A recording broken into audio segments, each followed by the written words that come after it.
우리는 삶을 살아가면서 감사한 삶을 살아야지, 이제부터는 내가 정말 감사한 삶을 살아가는 사람이 되어야 되겠다, 이렇게 결단할 때가 많습니다. 그러나 감사한 삶을 사는 것은 결코 쉬운 일이 아닙니다. 감사해야지 이렇게 작정하고 결심했다가도 조금 시간이 지나가고 나면 감사와 다른 자리에 우리가 서 있는 것을 보게 되기 때문입니다. 결심을 할 때는 감사를 붙잡고 살아갈 수 있는 것 같지만 실질적으로 이 감사를 지키는 삶을 살아가는 것은 어렵다는 것입니다.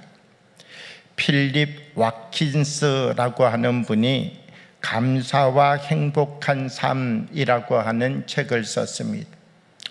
이 책을 보면 우리가 정말 감사한 삶을 살아가기 원한다면, 감사한 삶을 살아가기 원하는 사람은 감사를 증폭시킬 줄 아는 사람이 되어야 된다. 이 필립 왓킨스라고 하는 사람은 감사 증폭 이론이라고 하는 것을 이야기하고 있습니다. 감사라고 하는 것은 자기의 삶의 자리 속에서 언제나 찾아내야 될 중요한 문제라는 것입니다. 내가 정말 감사한 삶을 살아가기 원하는 사람은 자기 안에서 감사를 증폭시켜낼 수 있는 사람이 되어야 된다는 것입니다. 세상의 소리는 점점 더 작아지고 축소되게 만들고, 내 안에 하나님이 말씀하시는 그 말씀을 하나하나 증폭시켜서 말씀이 내 안에 가득히 채워진 삶을 살아갈 수 있도록 만들어야 된다는 것입니다. 내가 생각하는 것보다 훨씬 더 큰 감사를 만들지 못하면 나는 어느 순간 되돌아보면 내게 있던 모든 감사를 잃어버린 삶을 살아가는 사람이 될 수밖에 없다는 것입니다. 정말 감사한 삶을 살아가기 원하는 사람은 자기에게서 감사를 확대시켜가고 감사를 증폭시켜 갈 줄 알고, 이 감사라고 하는 것을 확장시켜내는 사람이 되어야 된다, 이렇게 말하고 있습니다. 그래서 결국 이 감사라고 하는 것은 세상의 것은 나에게서 자꾸 축소되어지고 하나님의 것은 내 안에서 점점 더 넓어지는 삶이라고 이야기하고 있다는 것입니다. 오늘 골로새서 3장 12절의 말씀을 보면, 그러므로 너희는 하나님이 택하신 거룩하고 사랑받는 자처럼 긍휼과 자비와 겸손과 온유와 오래 참음을 옷 입고 그랬습니다. 우리는 때때로 오해할 때가 있습니다. 하나님이 택하셨다 그러면 하나님이 나를 택하신 그 순간 모든 것이 다 이루어진다고 생각합니다. 그래서 하나님이 나를 이제 택하셨으니까 됐다, 이제 하나님이 나를 택하셨으니까 모든 것이 다 끝났다, 이제부터는 나에게 있어서 저 어둠의 삶은 끝나고 빛의 삶이 시작되어진다, 이렇게 생각하면 오해라는 것이죠. 하나님이 우리를 택하셨다, 이 택함을 받았다라고 하는 것만으로 믿음의 사람이 되는 것 아니라, 이 택함을 받은 자리로부터 온전한 하나님의 새 옷을 입는 사람으로 변화되고 바뀌어져 가야 된다는 것입니다.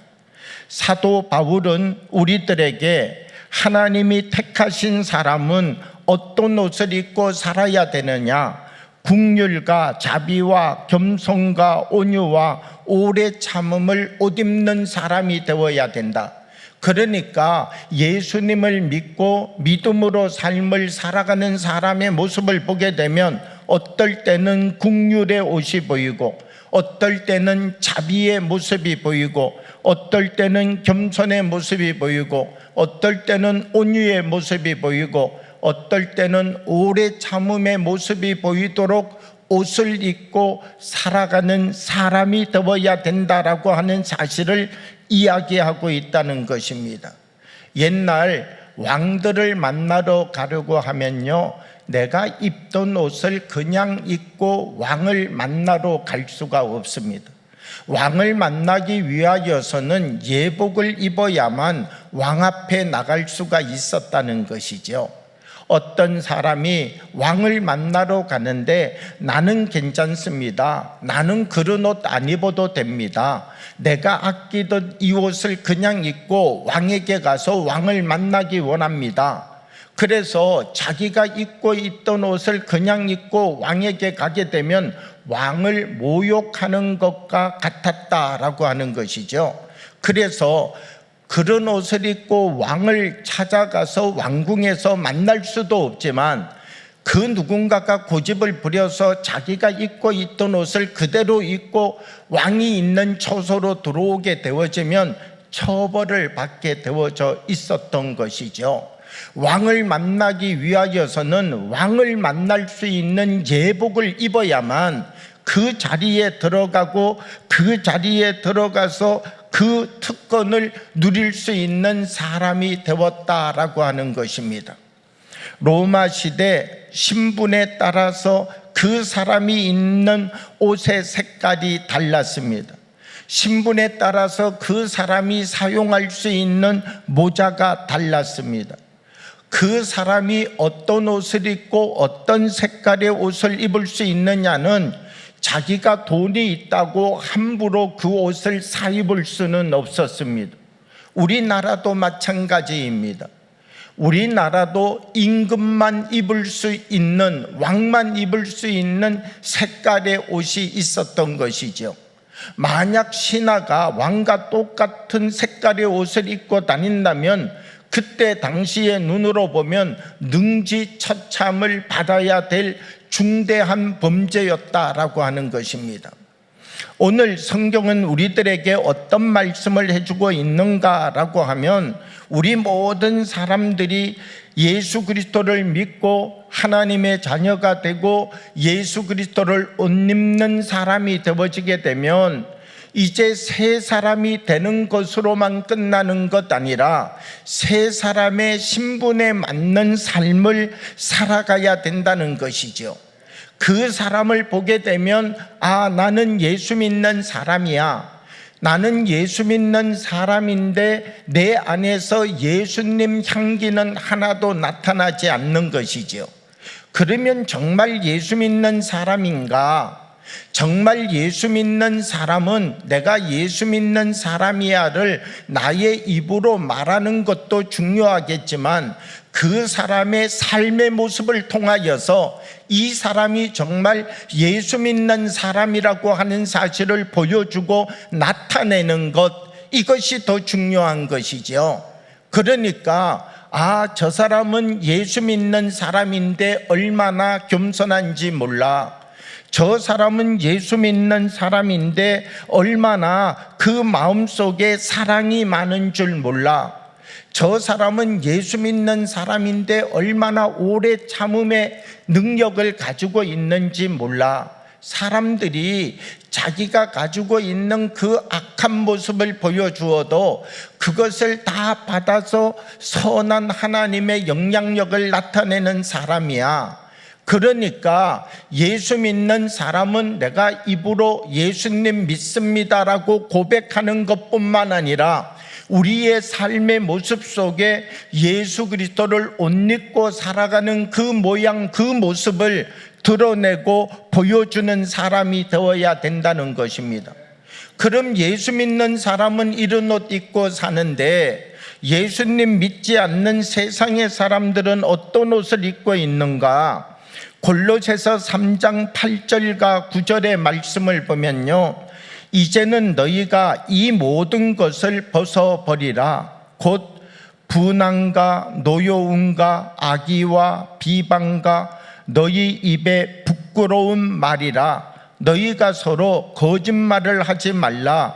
옛사람과 그 행위를 벗어버리고 그랬습니다.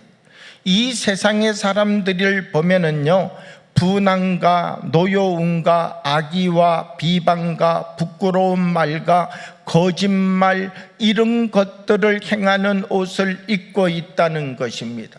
그러니까 이제는 이런 옷들을 벗어버리고 새 옷을 입은 사람은 새 옷을 입은 사람대로 자기의 신분에 맞는 말을 하고 자기의 신분에 맞는 예절을 지키고 자기가 입고 있는 이 옷에 합당한 삶을 살아갈 수 있는 사람이 되어야 되는 것이죠. 어떤 사람이 화를 내면요, 보일까요? 안 보일까요? 야, 저 사람 화내고 있다. 저 사람 화내니까 무섭네. 저 사람 근처에 가서는 안 되겠다. 그 누군가가 화를 내면은요, 자기만 아는 것 아니에요. 모든 사람이 저 사람 화를 내는 옷을 입고 있구나. 저 옷을 저 사람이 가지고 있구나.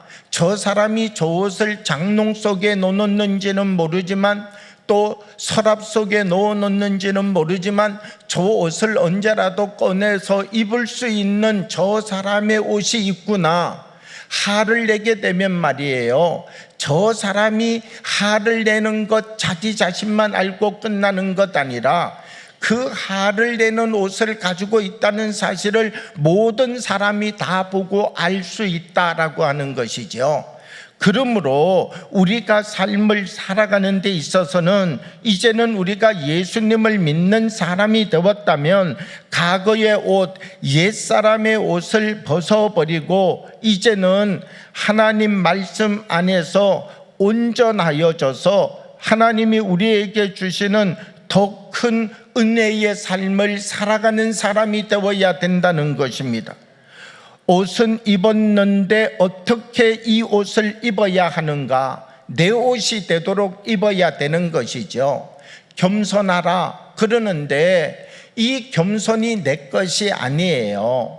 이 겸손이 말씀을 들었을 때는 내 것인데 좀 살다 보면 이 겸손이 헐거워져 가지고는 내게서 떠나가 버린 거예요. 사랑이 말씀을 들을 때는 내가 사랑의 사람이 되어야지 사랑이 내 것인 것 같은데 몇 걸음 걸어가다 보면 이 사랑의 옷은 벗겨져 버리고 여전히 내 안에 있는 옛사람의 모습이 그냥 드러나게 된다는 것입니다. 옷을 입는데 옷을 어떻게 입어야 되느냐? 이 옷이 내 옷이 되도록 입어야 되는 것이지요. 이것을 골로새서 3장 14절의 말씀을 보면 이렇게 말씀합니다. 이 모든 것 위에 사랑을 더하라. 이는 온전하게 매는 띠니라. 이 온전하게 띠를 띄워야만 내 옷이 된다는 거예요. 서양 사람들이 입는 옷과 저 이스라엘 사람들이 입었던 옷은 좀 다르죠. 서양 사람들은요, 단추를 이용해 가지고 옷을 입었어요. 그런데 저 유대인들을 보면요, 유대인들은 옷을 어떻게 입느냐라고 하면 그냥 펑퍼짐한 천 하나를 가져다가 이렇게 두르고 저렇게 두르고 요런 것 두른 다음에 제일 중요한 거는 띠를 묶는 거예요. 이 허리에 띠를 딱 묶어가지고 잡아당기게 되어지면 내 몸에 딱 맞는 옷이 되게 되는 것이죠. 그러니까 이 띠라고 하는 것은 중요하다는 거예요. 이 띠가 헐겁게 되어지면 몇 걸음 걸어가다 보면 옷이 벗겨져 버리게 되겠죠. 그냥 천 하나를 몸에 둘렀으니까 바쁜 일이 생기고 급한 일이 생겨가지고 빠르게 움직이다가 보면 허리에 띠가 풀려졌는지 모르게 되면 한 걸음 걸을 때마다 이 천이 조금씩 흘러내리면서 부끄러운 일을 당하게 되겠죠. 그러니까 이 옷을 입게 될 때는 허리띠를 꼭 동여매 가지고 몸에 딱 달아붙도록 묶어내는 것이 중요하다는 것입니다. 오늘 이 골로새서는 온전하게 매는 띠니라, 그러니까 우리들이 사랑으로 하나님이 우리에게 주신 이 모든 것 하나하나 긍휼과 자비와 겸손과 온유와 오래 참음을 옷 입고 이것을 딱 동여 매워 가지고 이것이 나의 것이 되도록 만들어서 살아가는 사람이 되어야 된다는 것입니다. 우리가 예수님을 믿고 예수님을 옷 입고 산다는 것은 무엇을 이야기하는 것입니까? 내가 이제 예수님을 믿었으니까 천국의 삶이 시작되는구나. 이제는 내가 예수님을 믿기 시작했으니까 저 천국으로 올라가서 천국에서의 삶을 살아가는 것이구나. 그런 것이 아닌 것이죠. 우리가 예수님을 믿어도요, 똑같은 이 땅에서 살아가는 것이죠. 내가 예수님을 믿어도요, 내가 늘 만나고 있는 이 사람들을 똑같이 만나며 살아가는 것이죠. 그런데 내가 예수님을 믿고 하나님이 우리에게 주시는 은혜 속에서 새로운 옷을 입는다는 것은 무엇을 이야기하는 것입니까? 다른 장소에 가서 다른 일을 하는 것 아니라 여전히 같은 자리에 있지만, 여전히 같은 일을 하고 있지만, 여전히 같은 사람을 만나고 있지만 다른 마음으로 그들을 바라보고 다른 생각으로 그들을 품어주고 각오하는 다른 삶의 모습을 그들에게 드러내서 보여주는 삶을 살아가는 것, 이것이 믿음 있는 사람의 삶의 모습인 것이죠.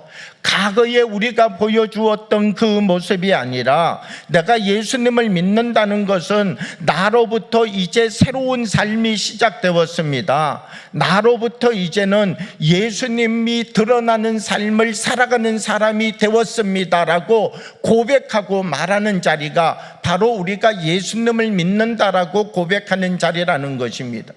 우리가 정말 예수님 잘 믿는 사람이라면 우리에게서 예수님의 온유, 예수님의 긍휼 나타나야지요. 우리가 가정에서도 내가 정말 예수님 잘 믿는 사람이라면 우리에게 예수님 모습 나타나야 된다는 것입니다.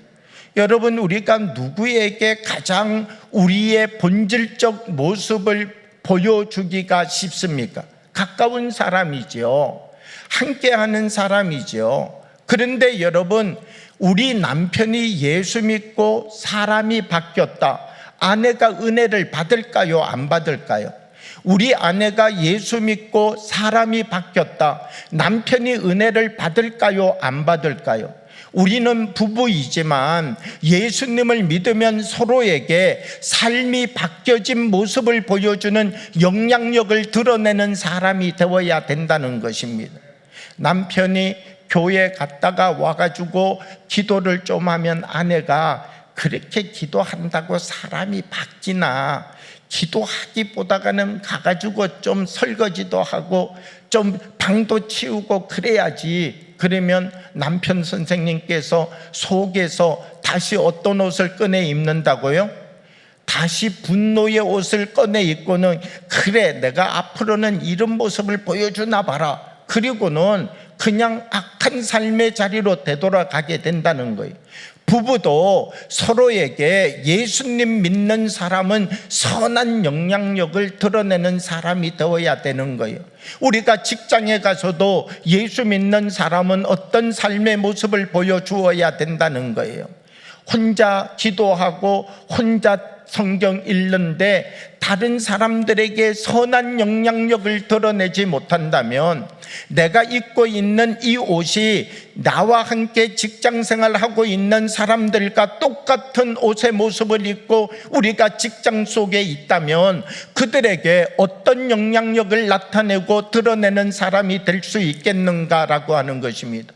우리는 직장에 가서도 우리가 만나는 한 사람 한 사람, 우리가 살아가는 이 삶의 자리 속에서도 하나님이 주시는 선한 영향력을 드러내고 나타낼 수 있는 그 자리를 만들고 세워갈 수 있는 사람이 되어야 된다는 것입니다.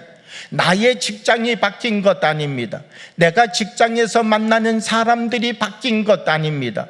똑같은 직장이고 만나는 사람들은 똑같은 상황이지만 그 안에 들어가서 예수 믿는 내가 과거와 다른 모습으로 삶을 살아가기 시작하는 것, 그것으로부터 우리에게 주어진 하나님의 은혜와 능력이 나타나게 된다는 것입니다. 우리는 하나님 우리에게 주시는 그 말씀을 의지하고 붙잡고 삶을 살아가면서 우리를 만나는 한 사람 한 사람에게 예수 그리스도의 평강을 나눠주는 사람이 되어야 되는 것이죠. 오늘 골로새서 3장 15절의 말씀을 보면 이렇게 말씀합니다. 그리스도의 평강이 너의 마음을 주장하게 하라. 너희는 평강을 위하여 한 몸으로 부르심을 받았나니 너희는 또한 감사하는 자가 되라. 이렇게 말씀합니다. 평강이 너의 마음을 주장하게 해라. 이 주장하게 한다라고 하는 단어가 헬라어로 보게 되면 브라루오라고 하는 단어입니다. 이 브라부오라고 하는 단어는 운동 경기를 할 때 심판이 호루라기를 부는 소리와 같은 것을 의미합니다. 그러니까 여러분 축구 경기장에 가보면요, 이 축구 경기를 하는 데 있어서 심판이 호루라기를 불면 선수는 어떻게 해야 될까요? 공을 막 몰고 가다가도 심판이 호루라기를 불면 딱 멈춰서야죠.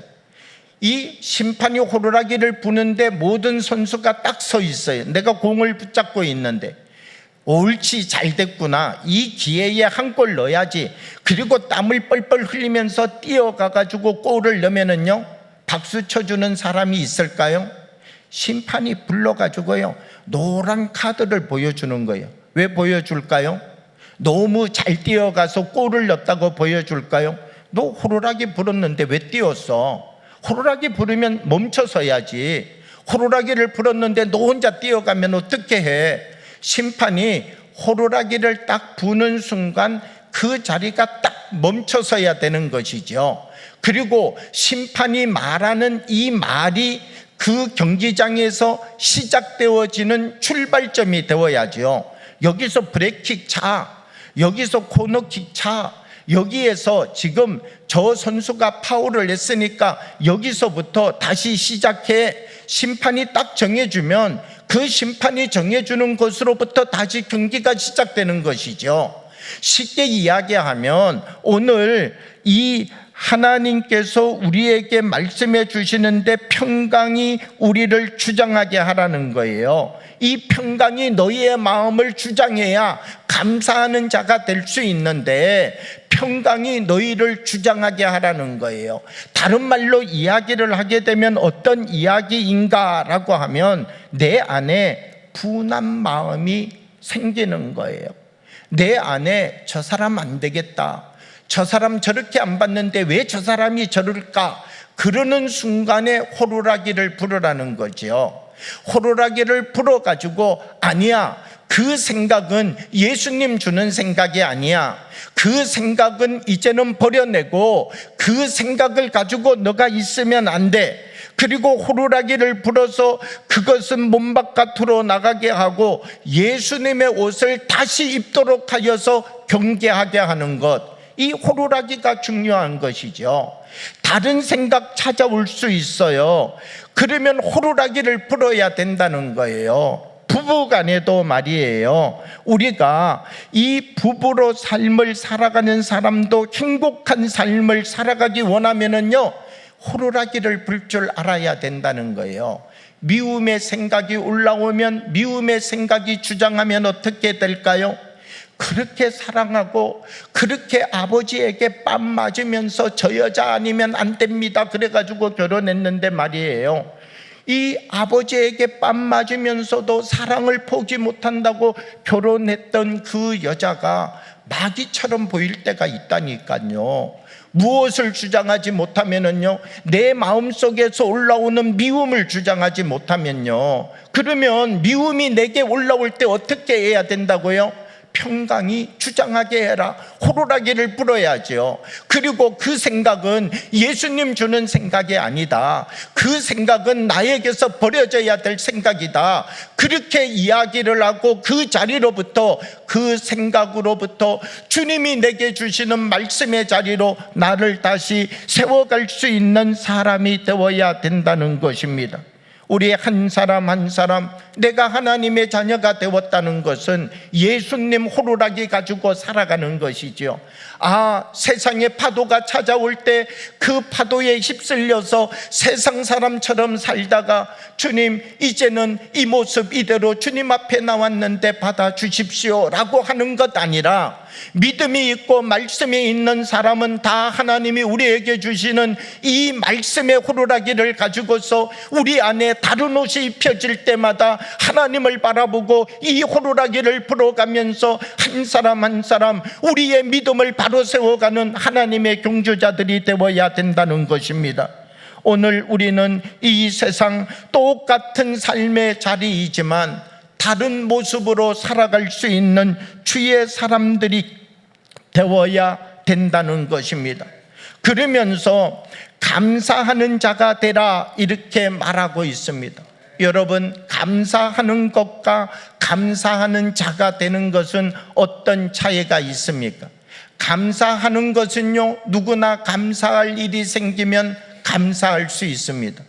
감사할 일이 생기면 감사하지 못할 건 무엇이 있습니까?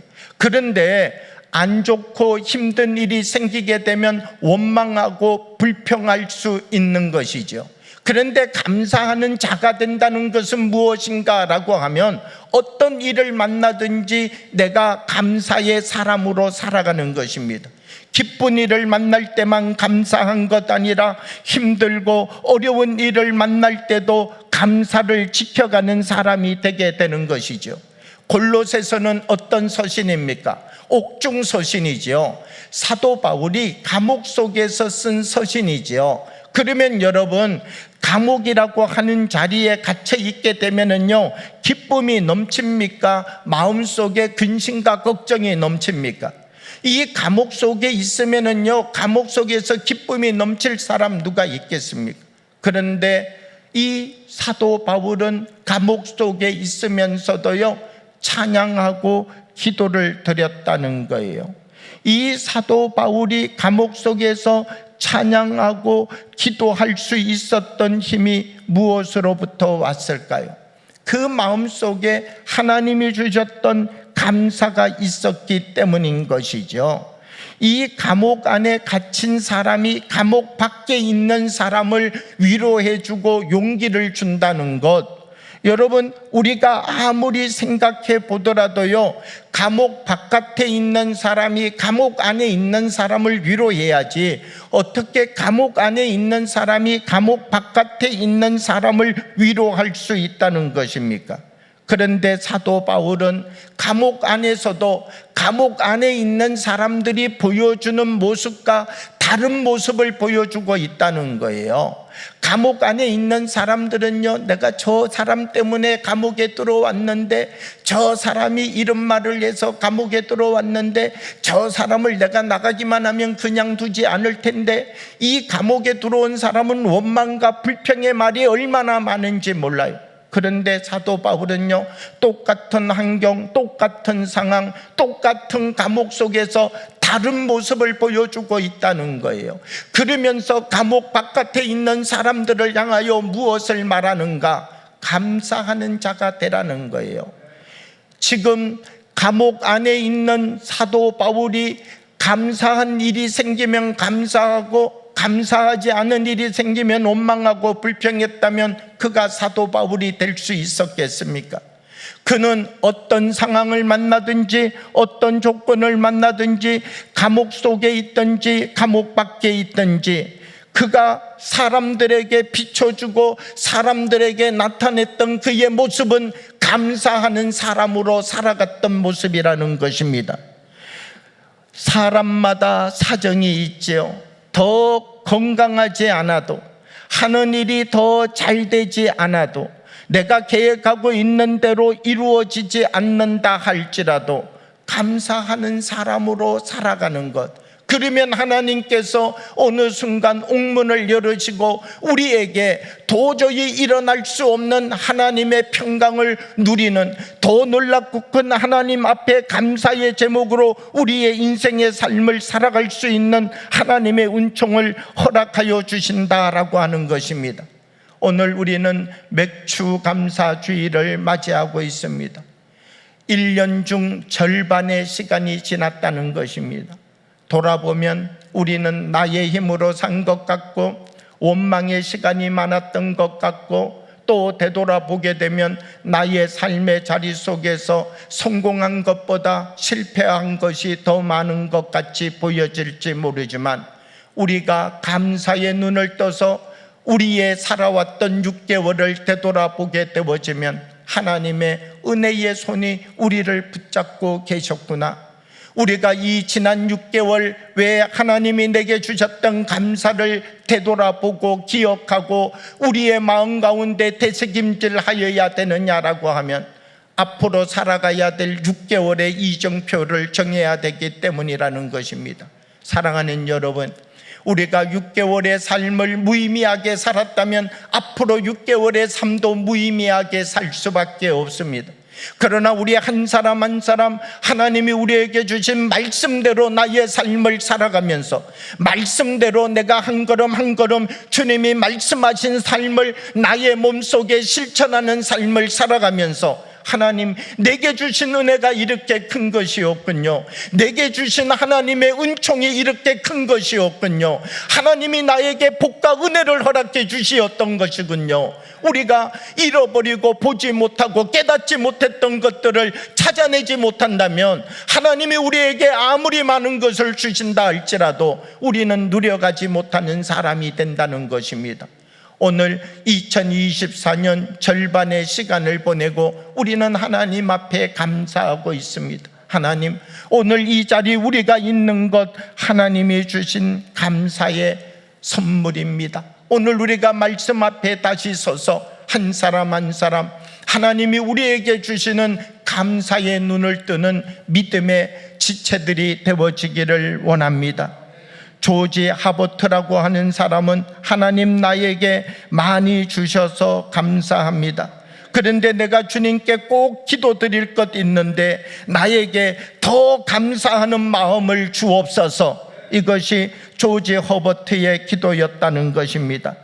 1000가지의 감사를 하다 보니까 인생이 달라지게 되었다는 것입니다. 감사하고 감사한 삶을 살아가다 보니까 이제는 감사가 나의 것이 되어지고, 감사한 삶을 시작하였더니 나의 인생이 바뀌었다는 것입니다. 사랑하는 여러분, 하나님이 우리에게 주신 그 크고 놀라운 은혜와 사랑, 우리가 등지고 살아가는 것 아니라 이제는 주님 우리에게 주셨던 그 큰 사랑, 그 놀라운 은혜를 꼭 붙잡고 이것이 내 몸에 딱 맞는 하나님의 기름 부으심이 되어질 수 있도록 내게 주신 감사를 지켜가는, 그래서 이제는 감사하는 것에 멈추는 것 아니라 감사하는 자로 살아가는 주의 사람들이 되어지기를 주님의 이름으로 축복합니다. 함께 기도드리겠습니다.